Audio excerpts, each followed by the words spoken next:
This is what he gets at his job. And do that. Until it goes little, because it's actually recording. There we are. Hello, this is George. And Bonnie. And this is Adonai Sanctuary Truth Classroom. We call it Sanctuary of Truth Classroom, but I'm not a teacher. I'm not a preacher, rabbi, or any other important guy. But what we are doing is trying to get the truth. Now, you'll realize by the time we get done with Deuteronomy that Adonai says some things to the Hebrews, and like Brother George and I was talking the other day, he keeps repeating it over and over and over. I guess that's because it's that important. Or they just keep messing up enough where he's got to keep reminding them. Could be that too.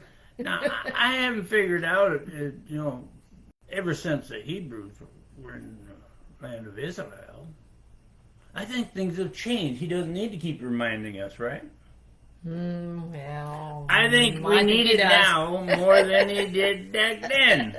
I Well, think as so. much. I think so. But anyway, we're going to go over section or chapter 12, and I believe chapter 13. Numbers. In Numbers 12. Numbers 12, 1. My sweetie's going to read that first. Miriam and Aaron began criticizing Moses on account of the Ethiopian woman he had married. For he had, in fact, married an Ethiopian woman. That's why he said that twice. Wait a minute. Is Adonai's letter here, is it about family rebellion between Moses, Aaron, and his sister Miriam? Sounds like that to me. Yeah. Maybe the two... They didn't like Moses' wife. The two got a little nose bent out of shape that Moses was the one doing all the decision making, you might say. Yep. Didn't like his wife. They didn't like his Ethiopian wife. That Ethiopian wife that Moses had, those two make a statement about who Adonai picks to. Well, read 2, please. They said, "Is it true that Adonai has spoken only to Moses? Hasn't he spoken to us too?" Adonai heard them, though. We like how 12:2 ends. Adonai heard them. In other words, he heard their complaining. He heard their grumbling. He heard their pointing fingers at Moses. And it doesn't seem that he was pleased with those two. Uh-oh. We found out in chapter 11 that Moses was human. If you remember, he got frustrated. Even asked, "Why me?" Numbers 12:3 states he is humble. Interesting. Read 12:3 and 4, please. Now this man Moses was very humble, more than anyone on earth. Suddenly Adonai told Moses, Aaron and Miriam, come out, you three, to the tent of meeting. The three of them went out. I bet they did. You three, Moses, Aaron, and Miriam, come out here to the tent of meetings. Uh-oh. Uh-oh. Somebody's in trouble now. It's like being called to the principal's office. The instructions start out for those three. Read 5 and 6, please. Adonai came down in a column of cloud and stood at the entrance to the tent. He summoned Aaron and Miriam, and they both went forward. He said, "Listen to what I say. When there is a prophet among you, I, Adonai, make myself known to him in a vision. I speak with him in a dream. Adonai came down. I like how she read this and how it's stated. In a column of the cloud. He wasn't just the cloud. He was the column of the cloud. And at the entrance of the tent, he has Aaron and Miriam to come closer. Adonai says, when there is a prophet, hint, hint, not you two, I, Adonai, speak with him in a dream. He may get my words in a vision. You two know and understand this. Your brother, Moses, is different. Kind of gonna get kind of nasty. I'm gonna let him know who's boss. You might say. Read 7, please. But it isn't that way with my servant Moses. He is the only one who is faithful in my entire household. Moses is the one who is faithful. Then, when 12:8 is stated, it should put a total stop to their desire to get more attention. Read 12:8, please. With him I speak face to face and clearly, not in riddles. He sees the image of Adonai. So why weren't you afraid to criticize my servant Moses? Adonai says, with this Moses guy, I don't need to use dreams.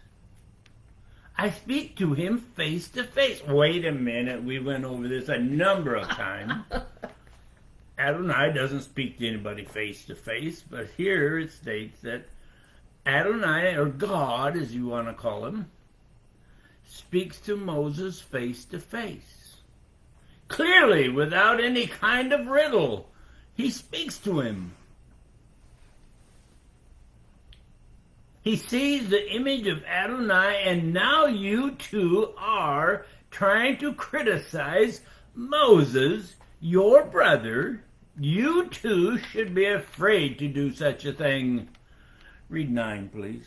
The anger of Adonai flared up against them, and he left. Adonai's anger was against Aaron and Miriam. It says, then he left. After going over this a number of times, I had to write this on the side of the piece of paper. Interesting. In Adonai's anger, he left.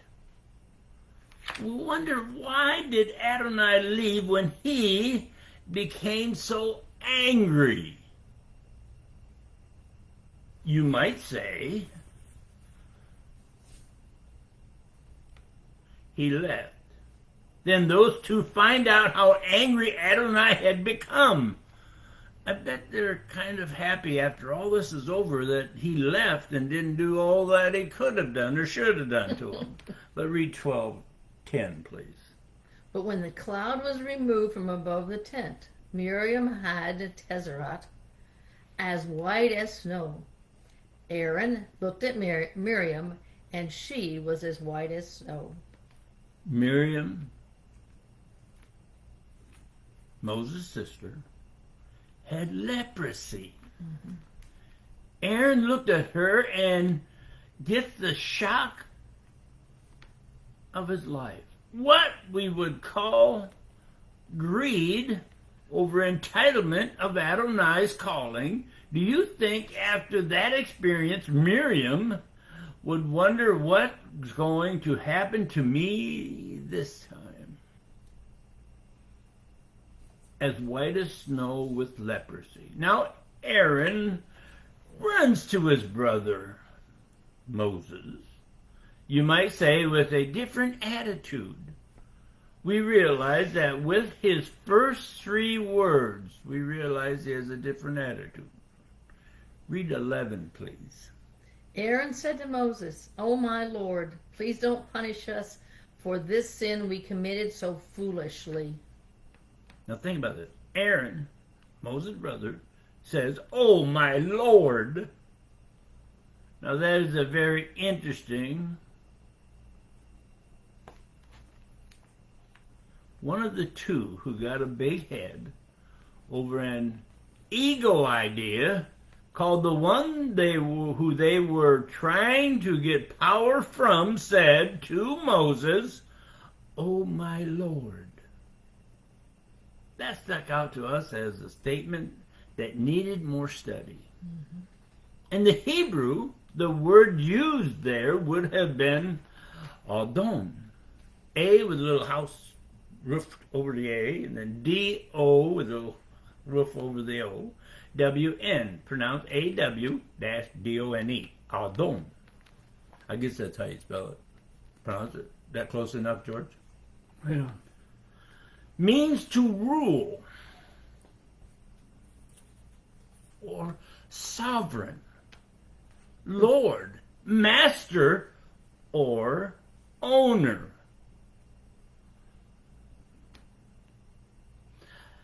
Now, did you catch this?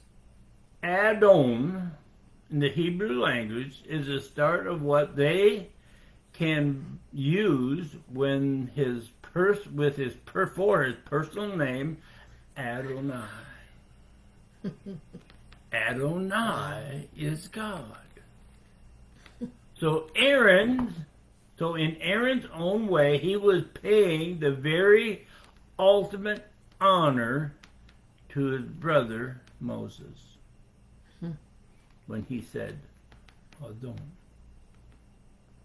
Attributing Moses even to be looked at in respect with Adonai. Those first three words show that, yet man has belittled that comment as just begging for help when he says, "Oh my Lord," they put an emphasis in the wrong spot. Read 12:12, please. Please don't let her be like a stillborn baby, with its body half eaten away when it comes out of its mother's womb. Just 12, right? Mm-hmm.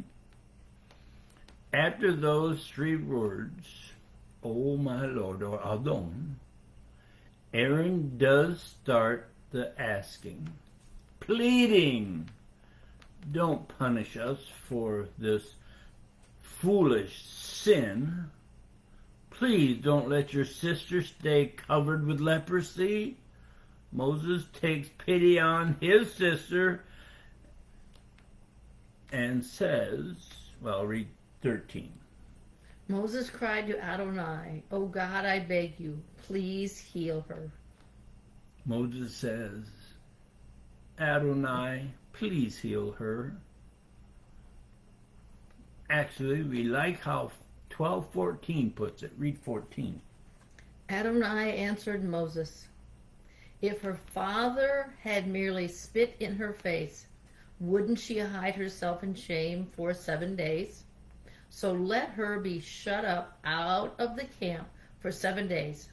After that, she can be brought back in." If her father, or for her father, to spit in her face, that would be the ultimate insult to her. Mm-hmm. For doing a wrong against him or his family. For that sin, she would live outside the camp for a week. But for going against Moses and Adonai, one would have to admit it seems to be kind of lenient, you might say. Only 1 week, as far as I was concerned. But that is what happened to Miriam. Read 15, please. Miriam was shut out of the camp 7 days, and the people did not travel until she was brought back in. She was out of the camp for 7 days, and the camp never moved while she was there. I guess that might say Moses wouldn't let him move. Or Moses didn't want him to move. Then travel day comes. Read 16, please. Afterwards, the people went on from Hazerat and camped in the Paran desert. They left Hazerat for the desert of Paran, about another 20 or so miles north. I believe that's how that one ends, right? Yes. Okay. She's got the book, I don't. Now we're going to go to chapter 13. Or section 13. Chapter 13 of Adonai's letter to the Hebrews. This is the time Moses has been waiting for. I can stop babysitting all these ungodly people and fulfill my role as their leader. Maybe sometimes spiritual leader. So let's send out some spies. Read 1 and 2, please. Adonai said to Moses, "Send men on your behalf to survey the land of Canaan, which I am giving to the people of Israel. From each ancestral tribe, send someone who is a leader in his tribe." 1 and 2. 1 and 2. Send men! But these men are able to go down, right, steal from the feminine side of, so that in reality they don't back. Read 3, please. He sent men, and is that where they name off all the? Well, no, it's from 5 to 15. Okay, I'm not going to have her read all those names because. So I'll read 3, and as we said, right? Yeah, 3. Moses dispatched them from the Paran desert as Adonai had ordered. All of them were leading men among the people of Israel. And then it says in 4, here are their names. And actually it's the 12 tribes, right? Mm-hmm. If I'm looking at it right. Yes. The Hebrews were in the desert of Paran towards the northern part of it. Yet some distance south of the Tzazan Desert, which is in English they call it the Sin Desert, Moses gave them orders, or you might say instructions, to those 12 men. Now wait a minute. I'm not going to have my wife try to pronounce all their names. Well, it might be good with the tribe of, but... You can go through each one yourself, but I'm going to have her start out with 17 through 19. I'm going to take pity on her so she didn't have to read those. Thank you. 17 to 19. Moses sent them to survey the land of Canaan, instructing them, "Go on up to the Nile and to the hills and see what the land is like. Notice the people living there, whether they are strong or weak, few or many, and what kind of country they live in, whether it is good or bad, and what kind of cities they live in, open or fortified." In other words, let's check out. Moses is saying, come on, guys, go out and spy that land. Look at the people. See how strong they are. Mm-hmm. Are they few or are they many? And while you're walking through the country, look at the country to see if it's a good or bad. If the countryside's good for farming, whatever. Are there cities fortified, or will we be able just to walk through them and they're open? Then 13:20, please. See whether the land is fertile or unproductive, and whether there is wood in it or not. Finally, be bold enough to bring back some of the fruit of the land. When they left it, it was the season for the first grapes to ripen. Oh, I missed that part of 20. I want you to see what we will be taking over. In other words, that's what Moses was saying. Mm-hmm. With all those blank words, he was saying, I want you guys to see what land Adonai is giving us, what we're going to be taking over. Bring back some of their produce so we will be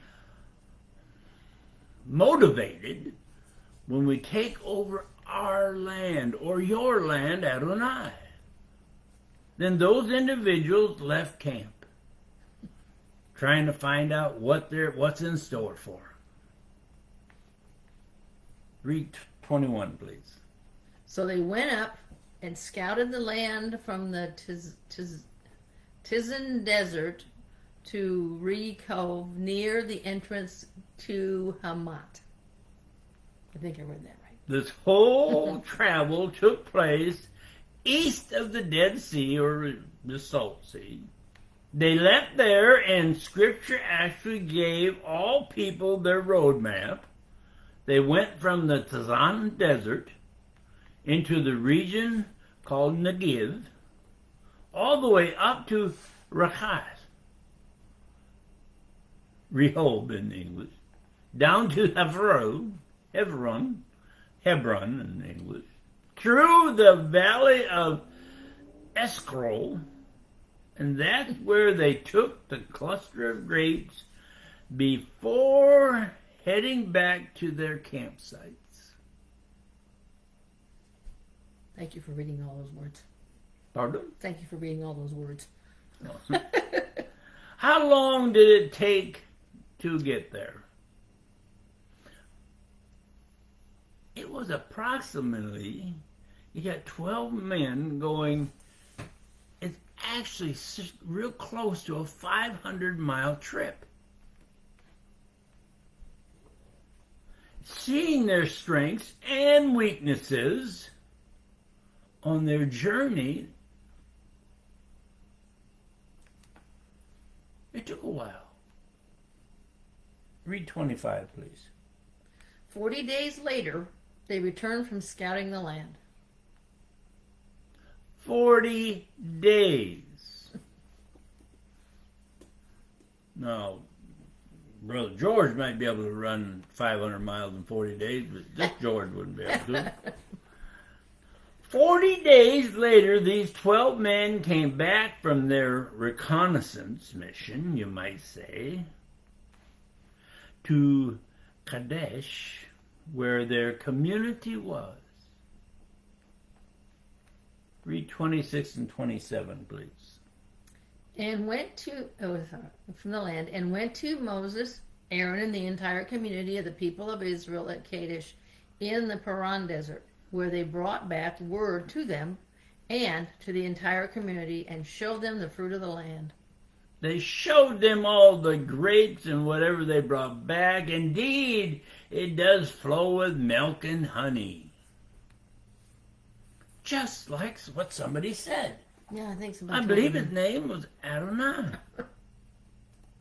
Read 28, please. Whoop. However, the people living in the land are fierce, and the cities are fortified and very large. Moreover, we saw the Amakim there. Now those 28, right? Yes, those 10 people, those 10 spies who brought back all this stuff and saw how this great land. However, people, that's what they said. However, people, we were sent out to overlook everything, and the people there are fierce. Large cities. They are very fortified. And guess who we saw there? The Amakim. In some places it's called the Amalekites. We're a group of people who grew to somewhere around 7 feet and look huge to those 5'8" frame of the average Hebrew back then. Then 26 told you where those people all lived. Read 13:30, please. 13:30. Caleb silenced the people around Moses and said, "We ought to go up immediately and take possession of it. There is no question that we can conquer it." Caleb hears the muttering and tells them to be silent. Then state, "People, we should take possession of it right now." Why stop now? There's no doubt we can take that land. everything we've went through, and now you're starting to doubt? Yeah, right. People, come on.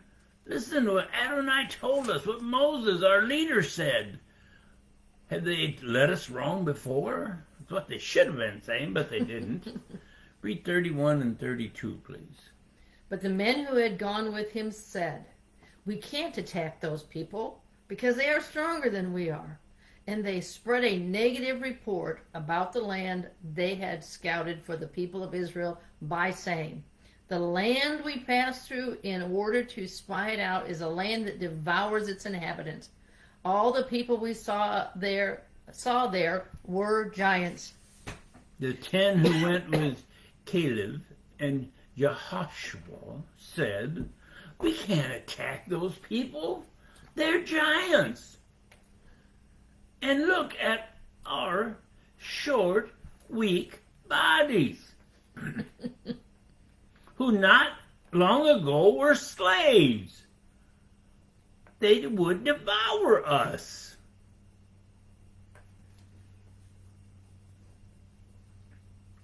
Read 33, please. We saw the Nephilim, the descendants of Anak, who was from the Nephanic. To ourselves we look like grasshoppers by comparison, and we look that way to them too. We saw Nephilim, who were descendants of Anak. Now, we got to remember something. If we go back to Bereshit, or Genesis 6:4, oh, read that. Bereshit 6:4. The Nephilim were on the earth in those days, and also afterwards, whom the sons of God came in to the daughters of men, and they bore children to them. These are the ancient heroes, men of renown. They were here, large, and also large back then. Mm-hmm. Now in Numbers 13:33, the Hebrews looked at them again as someone who they can't defeat. Much like when that little bitty guy with that slingshot took on David. Interesting. All but one was scared then, too.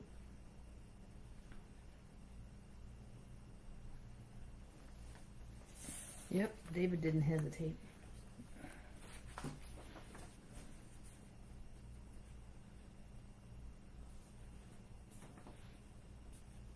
The Hebrews look at them again as someone who they can't defeat. I read that. Some believe that giant Goliath and King Og, O-G, were from the descendants of Nephilim.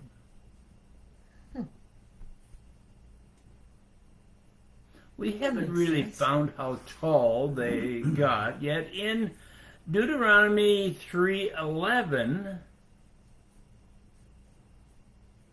it might give you an idea. Read Deuteronomy 3:11, please.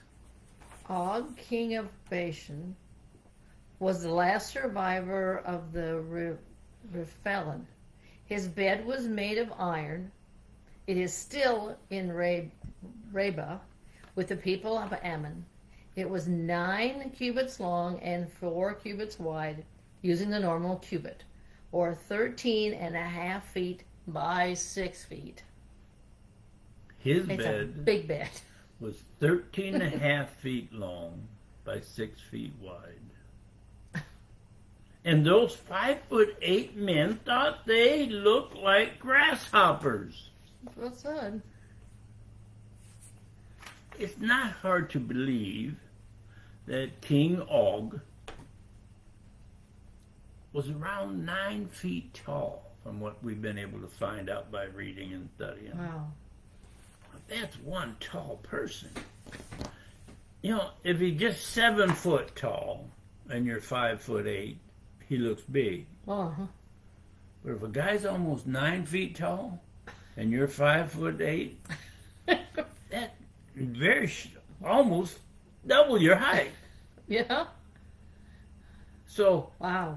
so let's really think about this. In those 2 chapters, and especially this one, they got scared of people who were almost 2 feet taller than they were, probably built bigger. I would think so. And instead of believing what Adonai said, they let their emotions take over. They were scared. Except for 2. And I know that people are going, well, if I was back then, I wouldn't have been scared. You don't know what you've been doing. No.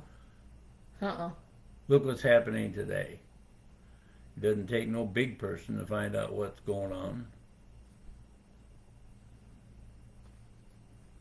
Can't really say what would have happened today. No. Or how we'd reacted back then. You'd have to live through it. I have no idea. So you can't point fingers at the Hebrew and say, well, this is what I would have done. You don't know what you'd have done. But anyway, that's the beginning of some interesting reading. Just in those 2 chapters. Just those 2 chapters.